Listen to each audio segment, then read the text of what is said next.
ఇక top 4 news కి సంబంధించిన డీటెయిల్స్ చూద్దాం. గుర్తింపు కోసం గుంపు మేస్త్రి పడుతున్న కష్టాలు అన్నీ ఇన్ని కావు. అధికారంలోకి వచ్చి రెండేళ్లైనా తనను ఎవరూ ముఖ్యమంత్రిగా గుర్తించడం లేదన్న బాధ రేవంత్ రెడ్డిని వెంటాడుతున్నట్లు ఉంది. అందుకే మధ్య మధ్యలో తాను ఉన్నానన్నట్టు బిల్డప్లు ఇస్తుంటాడు. సినిమా పరిశ్రమ విషయంలో రేవంత్ ఈ వైఖరి మరింత క్లియర్ గా కనిపిస్తుంటుంది. అప్పుడెప్పుడో అల్లు అర్జున్ నటించిన పుష్ప సినిమా విషయంలో జరిగిన రగడే అందుకు నిదర్శనం.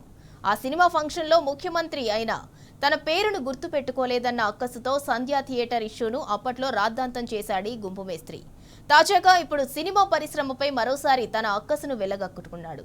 సినిమా పరిశ్రమపై పక్షపాతం చూపించాడు. ప్రభాస్ నటించిన రాజాసాబ్ సినిమా టికెట్ల రేట్లు పెంపు విషయంలో చివరి వరకు వేధించాడు. రాజాసాబ్ టికెట్ల రేట్లు పెంపుపై సినిమాటోగ్రఫీ మంత్రి కోమటిరెడ్డి వెంకటరెడ్డి అయితే తీవ్ర విముఖత చూపించాడు. కానీ అదే మెగాస్టార్ చిరంజీవి నటించిన మనశంకర వరప్రసాద్ సినిమా థియేటర్ ధరల పెంపునకు మాత్రం అడిగిన వెంటనే అనుమతిచ్చాడు. అది కూడా సినిమా విడుదలకు 2 రోజుల ముందే permission. Manashankara Varaprasad cinema premiere show ticket ధరను 600గా వారం రోజుల పాటు సింగిల్ స్క్రీన్లో 50 రూపాయలుగా మల్టీప్లెక్స్ థియేటర్లలో 100 రూపాయలు పెంచుకునేలా అనుమతిచ్చాడు రేవంత్.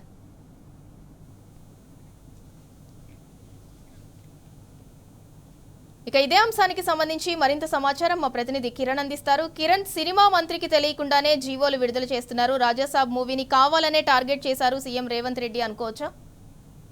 ఖచ్చితంగా సింధూర, ఎందుకంటే రేవంత్ రెడ్డి తీరు మాత్రం గత 2 సంవత్సరాల నుంచి సినీ పెద్దల వ్యవహారం ఎట్లా ఉన్నప్పటికీ తన వ్యవహార శైలి కావచ్చు, తన తీరు కావచ్చు ఎక్కడ లేదు. పూర్తిగా ఇష్టానుసారంగా వ్యవహరిస్తున్నటువంటి తీరు పట్ల కూడా తాను ఇటీవల చేసినటువంటి ప్రయత్నాలే మనకు ఉదాహరణగా కనిపిస్తా ఉన్నాయి. ఎందుకంటే సినిమా టికెట్ల వివాదం అనేది పుష్ప 2 సినిమా నుంచి కూడా కొనసాగుతూ వస్తుంది. ఎందుకంటే ఆ రోజు నుంచి కూడా ఏదైతే తోకిసలాట్లో ఒక మహిళ చనిపోవటం, ఆ తర్వాత అసెంబ్లీ వేదికగా తాను చెప్పినటువంటి పరిస్థితులు మనకు ప్రీమియర్ షోలకు అనుమతి ఇచ్చేట్లేదు, స్పెషల్ టికెట్ ధరలు ఏవైతే ఉంటాయో వాటిని పెంచేది లేదంటూ కూడా గొప్పలు చెప్పుకున్నారు. కానీ ఇప్పుడు వచ్చినటువంటి ఏపీ ప్రభుత్వానికి అనుకూలంగా ఉన్నటువంటి వాళ్ళు ఎవరైతే ఉన్నారో, అటు టీడీపీ ప్రభుత్వానికి కావచ్చు, అటు జనసేన పవన్ కళ్యాణ్ కావచ్చు, వాళ్ళకు అనుకూలంగా ఉన్నటువంటి వ్యక్తులకు మాత్రమే టికెట్ల రేట్లు పెంచుతున్నారు. మనశంకర వరప్రసాద్ సినిమాకి 2 రోజుల ముందే జీవోను విడుదల చేశారు.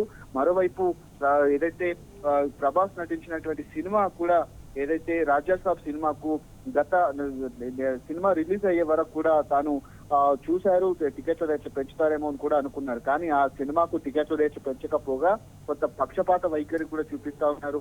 రేవంత్ రెడ్డి అహంకారానికి సినిమా ఇండస్ట్రీ పూర్తిగా బలైపోతున్నటువంటి పరిస్థితి కనబడుతుంది. అటు మొక్కితేనే కాళ్ళు మొక్కినటువంటి వాళ్ళకేమో వదిలేస్తున్నారు, ఇంట్లో కూర్చున్నటువంటి వాళ్ళకు మాత్రం టికెట్ రేట్లు పెంచుతున్నటువంటి పరిస్థితి కనబడుతుంది. తన శాఖ కాకపోయినప్పటికీ కూడా సినిమా వ్యవహారాల్లో దూరి మరీ బ్లాక్మెయిల్ చేసినటువంటి వైనం మనకు కనిపిస్తుంది. సినిమాటోగ్రఫీ మంత్రి కోమటిరెడ్డి వెంకటరెడ్డికి కూడా తెలియకుండా ఇలాంటి జీవోలు బయటికి వెళ్తుండటంతో అసలు సినిమా ఇండస్ట్రీకి ఏదైతే సినిమాటోగ్రఫీ శాఖకు కూడా తనకు ఎలాంటి సంబంధం లేదంటూ కూడా తాను కాసేపటి క్రితమే మీడియాతో మాట్లాడినటువంటి పరిస్థితులు అయితే కనిపిస్తా ఉన్నాయి.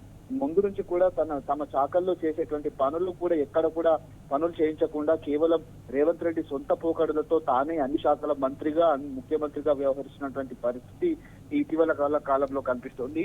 ముఖ్యంగా రాజకీయ రంగు పులుముకుంది కొంతమంది. ఎందుకంటే గతంలో పుష్ప 2 సినిమా సందర్భంగా కావచ్చు, అంతకంటే ముందు ఏపీలో జరిగినటువంటి ఎన్నికల్లో ఒక పార్టీకి సంబంధించినటువంటి అంశంలో అల్లు అర్జున్ కూడా అప్పుడు ఎన్నికల ప్రచారంలో పాల్గొన్నాడు. అదే పక్షపాత వైఖరిని తాను పగ పెంచుకొని అప్పుడు కొంత ఇబ్బందులకు గురి చేశారు. ఇటీవల కాలంలో జూబ్లీహిల్స్ ఎన్నికల్లో కూడా ప్రభాస్ పెద్దమ్మైనటువంటి తాను కూడా మళ్ళీ వచ్చే ప్రభుత్వం ఖచ్చితంగా బీఆర్ఎస్ ప్రభుత్వమే ఉంటుంది అంటూ కూడా తాను కేటీఆర్ కు అనుకూలంగా తాను మాట్లాడినటువంటి వ్యాఖ్యల నేపథ్యంలో ఇప్పుడు ప్రభాస్ కు టికెట్ల రేట్లు పెంచకపోవడం కూడా ఇది ఒక నిదర్శనంగా మనం అర్థం చేసుకోవచ్చు. ఇప్పుడు మనశంకర వరప్రసాద్ సినిమా ఏదైతే ఉందో గత 2 రోజుల తర్వాత సినిమా ప్రారంభమవుతుంది. దానికంటే ముందే జీవోలు ఇచ్చి సింగిల్ స్క్రీన్ కు 60 రూపాయలు, మల్టీప్లెక్స్ కు 100 రూపాయలు, ప్రీమియర్ షోలు ఏవైతే ఉన్నాయో వాటికి వారం రోజుల పాటు 600 చొప్పున వసూలు చేసేందుకు కూడా తాను తీసుకున్నటువంటి నిర్ణయాలు అయితే మనకు కనిపిస్తా ఉన్నాయి. కిరణ్, సీఎం రేవంత్ రెడ్డి ఇట్లా ఇష్టం వచ్చినట్టు జీవోలు ఎందుకు అసలు? అందుకే తాను కూడా ఆ విషయాన్ని కూడా ప్రస్తావించారు.